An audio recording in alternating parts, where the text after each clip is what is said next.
पंचेंद्रियों के विषयों से रहित जो शुद्धात्मानुभूति रूप परम सुख, वह देह के ममत्व करने से कभी नहीं मिल सकता। बोलो, अब यहाँ पर बात आई कि सुख किसको नहीं चाहिए, सुख किसको नहीं चाहिए। है कोई ऐसा जिसे सुख नहीं चाहिए? तो सबको सुख चाहिए। और कैसा सुख चाहिए कि जिसके बाद दुख ना हो, ऐसा सुख चाहिए। क्योंकि सुख चाहिए कहा ना, तो जिसके बाद दुख हो तो फिर वो सुख किसी काम का नहीं, तो वो तो नहीं चाहिए किसी को। भले वह कल्पनाओं में, भ्रांति में ऐसे ही किसी भाव में सुख की कल्पना करता रहे, लेकिन वह उसे चाहिए नहीं है। कल्पनाएं तो करता है, जैसे अभी गर्मी लगती हो तो हवा हो उससे सुखी होऊंगा, ऐसी कल्पना तो करता है। लेकिन फिर हवा बढ़ गई तो फिर उसे लगा कि अब हवा बंद हो तो सुखी हो। भूख लगी तो भोजन मिले तो सुखी हो। फिर भोजन मिला, भोजन करते करते अब कहने लगा कि अब बंद होए तो सुखी हो। ये कल्पना में चलता है। क्यों ऐसी कल्पनाएं क्यों करता है? वास्तव में ऐसा सुख वह चाहता नहीं है। ऐसा सुख कौन चाहता है? ये तो कल्पना में भ्रांति से इस प्रकार की प्रवृत्ति में पड़ा हुआ है। ऐसा सुख कौन चाहे कि फिर दुख आए? भोजन में सुख है तो कोई 4 रोटी खाता हो, उसे 8 खिलाओ, तो फिर बताओ दुखी होता है कि सुखी होता है? तो ऐसा सुख कौन चाहता है? तो इसका मतलब वास्तविकता ये है जो कहा ना पंडित दौलत राम जी साहब ने, जे त्रिभुवन में जीव अनंत, सुख चाहे दुख ते भयवंत। दोनों बात ली ना, दुख ते भयवंत। तो दुख नहीं चाहता तो कैसा सुख चाहता है? वो प्रत्येक जीव सुख तो ऐसा चाहता है कि जिसके बाद दुख ना हो। चाहता तो ये है, लेकिन सच्चा सुख कहाँ है, कैसे मिलेगा, इसका या तो पता नहीं, और कदाचित उपदेश आदि से पता चलता है तो विश्वास नहीं। लेकिन ये भोजन का सुख, सोने चांदी का सुख, आराम का सुख, ये सुख तो कल्पना में खड़ा करता है, ये चाहता नहीं है ना। सुखाधिकार कभी पढ़ना प्रवचन सार का, उसमें बहुत गंभीर चर्चा है और उस पर चिंतन करना। ये जो हम भोजन में सुख, पंखे की हवा में सुख, पानी मिले ठंडा तो सुख, गर्म मिले तो सुख, ये जो कल्पनाएं हैं, दरअसल ये इसके सुख का प्रयत्न ही नहीं है। ये तो स्वयं दुखी जब होता है तो उसका उपचार करता है बस। दुख मिटाने का उपचार करता। देखो जरा बात को व्यापकता से समझो। एक तो हुआ दुख मिटाने का उपाय और एक हुआ सुखी होने का उपाय। दोनों में थोड़ा फर्क समझो, दोनों में थोड़ा फर्क समझो। दुख मिटाने का उपाय ही करता आया है ये, और सुखी होने का उपाय अनादि से किया नहीं। यद्यपि कि जे त्रिभुवन में जीव अनंत, सुख चाहे दुख ते भयवंत, लेकिन इसने दोनों को जरा अलग अलग देखना है। दुख मिटाने का उपाय करता है अनादि से, किंतु सुख प्राप्ति का उपाय किया नहीं अनादि से। दोनों में क्या फर्क है समझो। ये क्या करता है कि जैसे सुबह से अपन हिसाब लगाएं, संक्षेप में ही बात करते हैं कि ये 7-8 घंटे 6 घंटे पलंग पर ऐसा लेटा रहा, तो अब ये लेटे लेटे दुखी हो गया तो उठ खड़ा हुआ। अब इसने बताओ उठ कर के फिर हाथ मुंह धोना, दैनिक क्रियाओं से निवृत्त होना, ये बताओ इसने सुखी होने किया कि दुख का उपाय, दुख मिटाने का उपाय किया?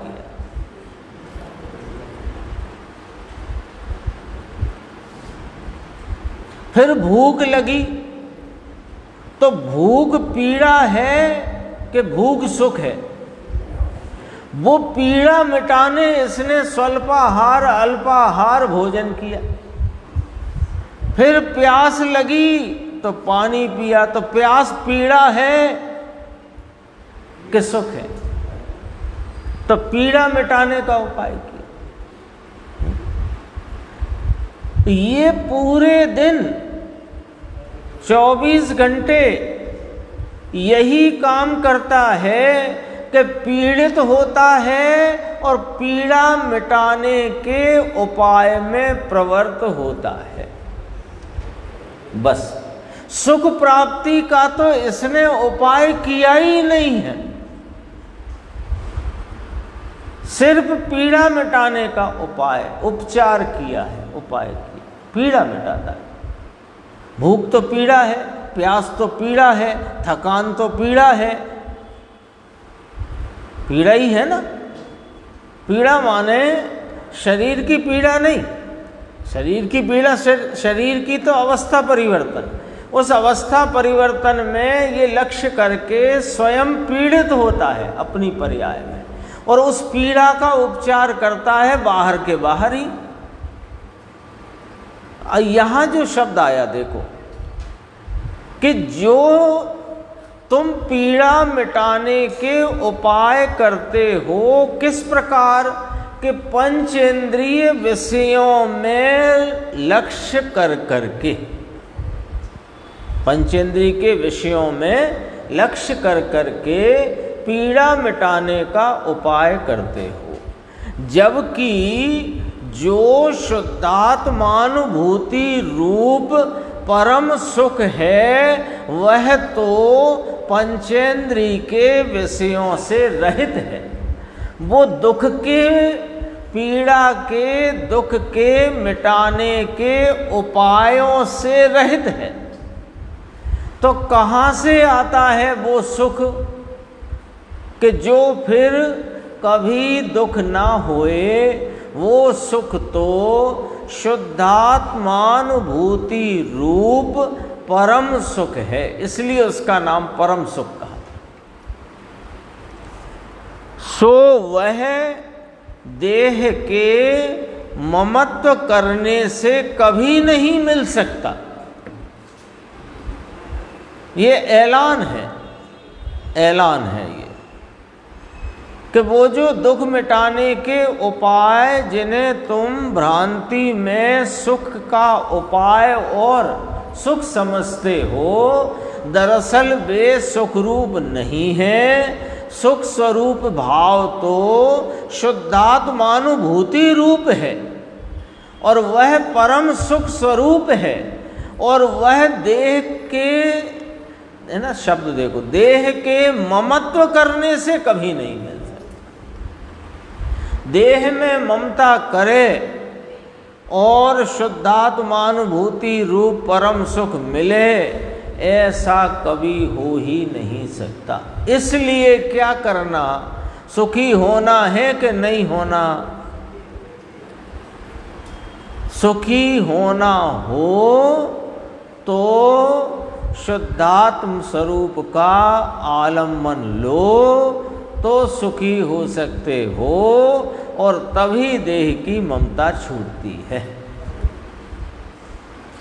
कैसे कैसे सुखी होना है? आ गया ना समझ में? हम जितना सुखी होने का कार्यक्रम चलाते हैं 24 घंटे, वो सुखी होने का कार्यक्रम ही नहीं है, वो दुख मिटाने का उपाय चलता है और कुछ नहीं है। महादुख के कारण इस शरीर में, महादुख का निमित्त कारण रूप है ये शरीर। तो महादुख का कारण ये जो शरीर, इसमें सत्पुरुष कभी नहीं रह सकते। ज्ञानी जन, स्वरूप के साधक, स्वरूप के आस्वादी, अपने चैतन्य तत्व के श्रद्धानी, अपने चैतन्य तत्व की पूर्णता को प्राप्त करने में उद्यमवंत, ऐसे जीव इस देह में कभी नहीं रह सकते। तो रहते तो हैं साहब, चौथे, पांचवें, छठवें, सातवें और भी श्रेणी में रहे मुनिराज भी देह में नहीं रहते क्या? कि तुम्हें दिखते हैं वे देह में रहे हुए, वे देह में नहीं रहते, वे अपने शुद्धात्मा में रहते हैं। क्योंकि देह में वो रहता है जो देह से ममता करता है। जो देह में ममता करे सो देह में रहे, और जिसने देह से ममता छोड़ दी है वह इस आत्मा में रहता है। अरे इस आत्मा में रहते रहते वह एक ऐसी अवस्था को प्राप्त होता है जहाँ देह ही नहीं रहती। अशरीरी सिद्ध भगवान। देखो, देह से उदास होकर संसार की आशा छोड़ सुख का निवास जो सिद्ध पद उसको प्राप्त होते हैं। कौन? ज्ञानी धर्मात्मा स्वरूप के साधक। वे इस देह की ममता में नहीं रहते, अर्थात देह में कभी नहीं रहते। वे तो देह से उदास हैं और संसार की आशा छोड़ दी है, और सुख का निवास जो सिद्ध पद है उसको शीघ्र प्राप्त होते, उसी को प्राप्त होंगे। और जो आत्म भावना को छोड़कर, स्वरूप का आश्रय नहीं करके, स्वरूप एकाग्रता नहीं करके, संतोष से रहित होकर, संतोष से रहित समझ गए? क्योंकि एक आत्म स्वरूप में एकाग्रता ही संतुष्टि का महास्थान है।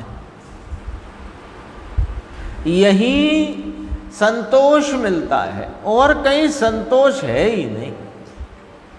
संतोष और असंतोष दो शब्द है ना, ख्याल में आ गया ना, भाव ख्याल में आया। संतोष उसे कहते हैं कि जहाँ आकर, जिसे पाकर फिर और कहीं जाने का भाव, मन, इच्छा ना हो, उसका नाम संतोष। और किसे कहते हैं, है ना? अब आप पीछे बैठे हो, हमने कहा यहाँ आगे आ जाओ, आपने कहा नहीं नहीं यही ठीक है, उसका अर्थ आप वहाँ संतुष्ट हो। संतोष का भाव वासन तोड़ा। संतोष किसे कहना? तो संतोष पूरे जगत में यदि कोई संतोष हो सकता है, संतोष का स्थान है, तो वो संतोष का स्थान तो एक आत्मा है, और इसमें एकाग्रता में ही संतुष्टि है। तो जो आत्म भावना नाम आत्मा की एकाग्रता में नहीं परिणमते, वे संतुष्ट नहीं रहते, उन्हें संतोष नहीं मिलता।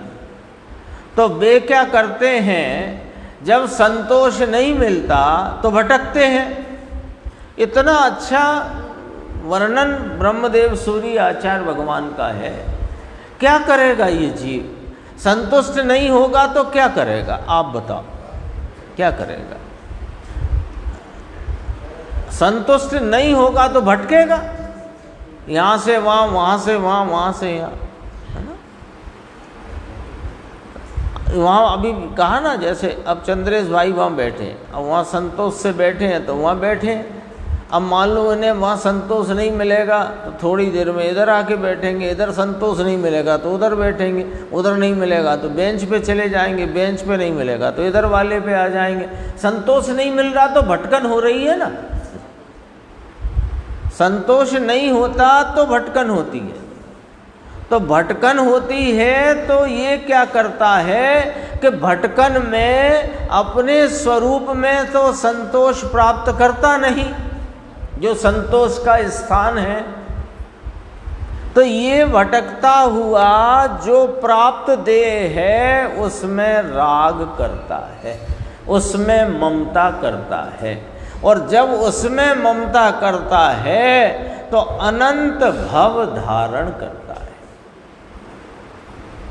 देह में बहुत सीधी सच्ची सरल बात आई है कि देह में ममता करेगा उसे देह मिलती रहेगी, और जिसने देह में देह रहते पर भी देह से ममता छोड़ दी है वो शीघ्र ही देह रहित अशरीरी भाव को प्राप्त होता है। सीधा सच्चा सिद्धांत है। देहादिक में राग करते हैं वे अनंत भव धारण करते हैं, संसार में भटकते फिरते हैं। क्यों? संतोष नहीं। संतोष का एक ही स्थान है, वो नीचे गुरुदेव लेंगे निर्जराधिकार की बात है ना, क्या अपद है और क्या पद है, उसको भी यहाँ थोड़ा याद किया है गुरुदेव ने।